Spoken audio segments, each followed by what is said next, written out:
प्यारे बच्चों, हम महाभारत की कथा पढ़ रहे हैं जिसमें हमने जाना है कि कैसे विदुर जी का जन्म हुआ और कैसे उनका नाम पड़ा। आगे की कहानी जैसा कि हम इस बुक में पढ़ते आए हैं वैसे ही पढ़ते हैं। चलिए देखते हैं। धृतराष्ट्र का विवाह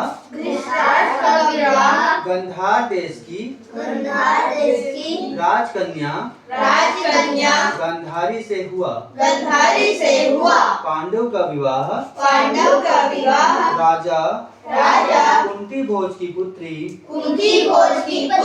कुंती और मद्र देश की राजकुमारी माद्री से हुआ। धृतराष्ट्र जन्म से